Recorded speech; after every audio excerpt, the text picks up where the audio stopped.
नमस्कार सभी प्यारे बच्चों को। नमस्कार साथियों, नमस्कार योद्धाओं, कैसे हैं आप सभी। मैं विनाश विश्वकर्मा आपका स्वागत करता हूं आपकी आरडब्ल्यू ट्यूशन क्लासेस पर। और प्यारे बच्चे, एग्जाम है बिल्कुल पास। क्लास 12th केमिस्ट्री की आज वो वाली क्लास मैं लेकर आया हूं जिसकी डिमांड बहुत देर तक बच्चों ने करी। और वो है कि सर 100/100 के लिए जब हम 70 में से मैक्सिमम नंबर की तैयारी करते हैं तो कुछ छोटू छोटू से, मोटू मोटू से, कुछ आउट ऑफ, कुछ ऐसे क्वेश्चन जो एग्जामिनर ऐसे ही दे देता है वो हमसे छूट जाते हैं।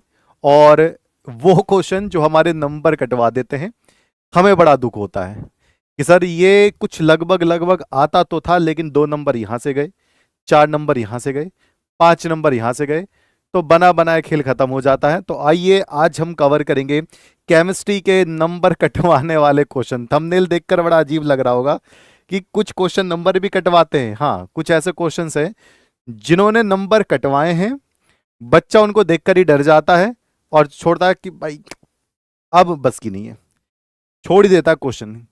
ठीक। और कुछ बातें मैं बताऊंगा कि अगर इस तरीके के क्वेश्चन आपके सामने आ जाते हैं तो क्या करिएगा। चलिए तो भैया, यूपी बोर्ड में 2024-25 इस तरीके के कुछ ऐसे क्वेश्चन हैं जिन्होंने इतना तहलका मचा दिया, जिनमें बच्चे छोड़कर ही आए उसको। वो बात अलग है कि बहुत परफेक्ट नंबर भी रहे जो हमसे पढ़े, वो लगभग लगभग पूरा अपना 100% करके आए। चलिए तो गुड इवनिंग सरकार, सभी कैसे हैं जल्दी से एक बार मुझे बताएंगे। ओके, बच्चों को मिला है 30 में से 30। अरे वाह, गजब, बहुत बढ़िया सरकार, मजा आ गया है, बहुत तगड़ा वाला है। चलिए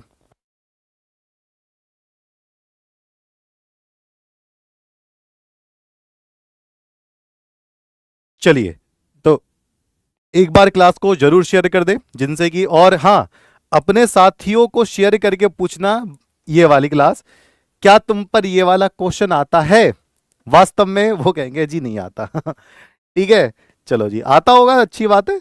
चलो जी सरकार, अपने साथियों को एक देखो भैया, इस वाले क्वेश्चन की तरफ आता हूं। सारे क्वेश्चन ही डेंजर होंगे, कुछ क्वेश्चन डेंजर होंगे, कुछ होंगे आउट ऑफ, यानी कि टीचर ने बिना एनालिसिस करे वो पेपर में रख दिया। जब बोर्ड का पेपर बनता है तो बोर्ड के पेपर में कुछ ऐसे सेट में कुछ इक्का दुक्का क्वेश्चन ऐसे रख देते हैं जो बच्चों पे ना तो होता है और ना ही वो कभी एनसीईआरटी में लिखित है, वो अलग बात है, लेकिन सिलेबस के तौर पर वो नहीं देना चाहिए था। चलिए तो शुरुआत करें, एक बार दम लगाकर हिस्सा मार दें। ओके सरकार, दम लगाकर हिस्सा। चलो जी, यह है इनुलिन।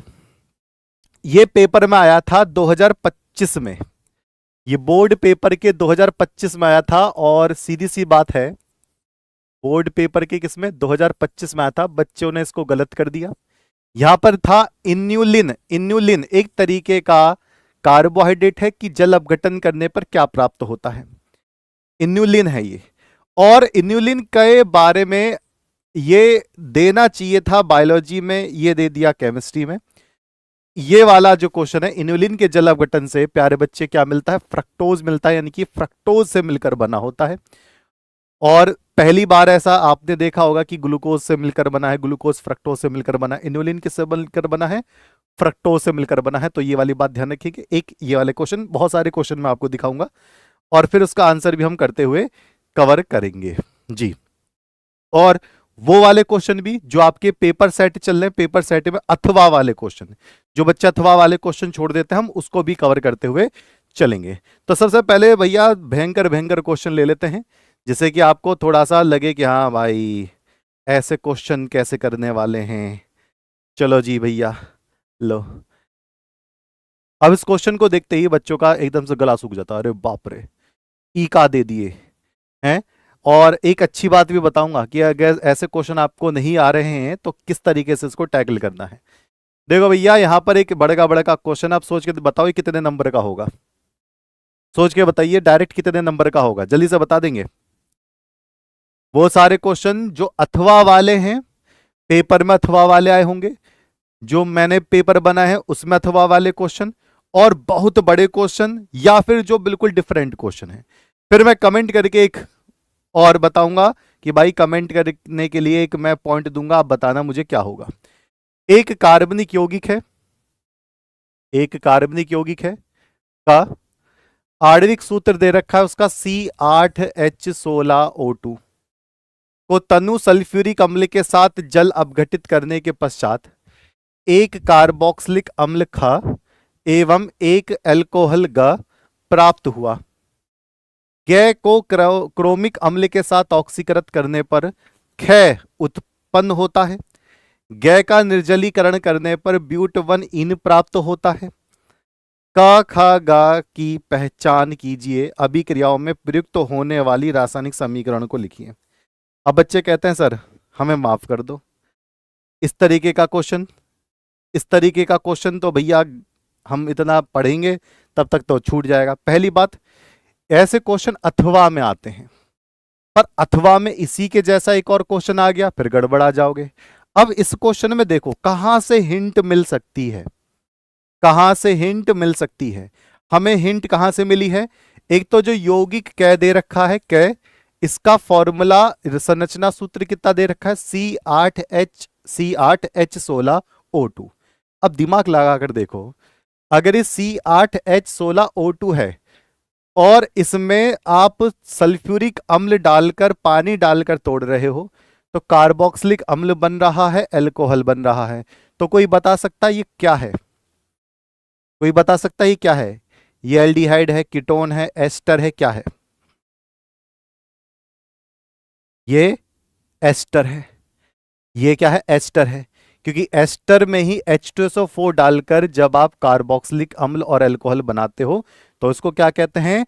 एस्टरीकरण का उल्टा। ये कौन सी है? छदम प्रथम कोटि अभिक्रिया, याद आया? एस्टर है ये।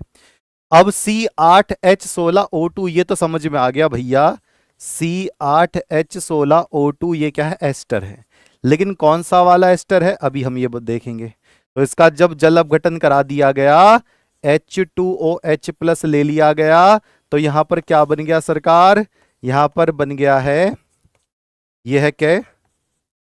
यहां बना है ख, एक तो कार्बोक्सिलिक अम्ल, एक क्या बन गया है? कार्बोक्सिलिक अम्ल, कार्बोक्सिलिक अम्ल, और एक क्या बना है? एल्कोहल। एक क्या बना है? एल्कोहल। अभी ऐसे ऐसे मोटा मोटा रफ पेज पे कवर कर लेंगे, ठीक है। अब जरा ध्यान से देखना दूसरे हिंट।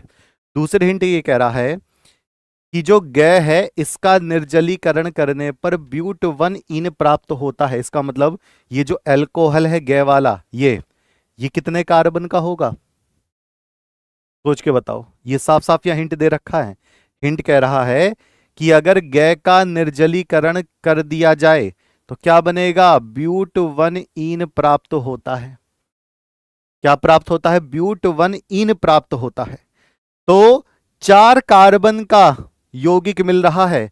तो बताओ, जिस एल्कोहल के अंदर से पानी निकालने पर 4 कार्बन बच रहा है, तो ग कितने का होगा भैया? 4 कार्बन का होगा। तो 4 कार्बन का कौन सा वाला एल्कोहल भैया? CH3, CH2, CH2, CH2OH। तो 4 कार्बन का अल्कोहल यहां हो गया है। अब आप खुद देखिए, 8 कार्बन का एस्टर है, इसको तोड़ेंगे तो यह आपका कार्बोक्सिलिक अम्ल और अल्कोहल बन रहा है। तो अल्कोहल कितने कार्बन का? 4 कार्बन का। तो कार्बोक्सिलिक कितने कार्बन का होगा? ई भी 4 कार्बन का होगा। कार्बोक्सिलिक कितने कार्बन का होगा? ये भी 4 कार्बन का होगा। ओहो, ये बात, यानी कि 8 कार्बन के एस्टर को आधे आधे हिस्से में तोड़ दिया तो कार्बोक्सिलिक अम्ल भी कितने का हो जाएगा? 4 कार्बन का। लो जी बाबूजी, हो गई बात पूरी। अब इसको ठीक ढंग से कैसे लिख लेंगे? इसको ठीक ढंग से ऐसे लिख लेंगे जी, एस्टर का जल अपघटन करने पर 4 कार्बन का तो भैया मिल गया हमें कार्बोक्सिलिक। आई बात समझ में? CH3, CH2, CH2COOH, यह है ख, और 4 कार्बन का ही अल्कोहल मिल गया है CH3, CH2, CH2OH, ये क्या बन गया है? ग। ओके, अब 8 कार्बन का एस्टर बना होगा, यानी कि 4 कार्बन को बनाने के लिए ऐसे CH3, CH2, CH2, COO, CH2, CH2 कितने हो गए? 1 2 3 4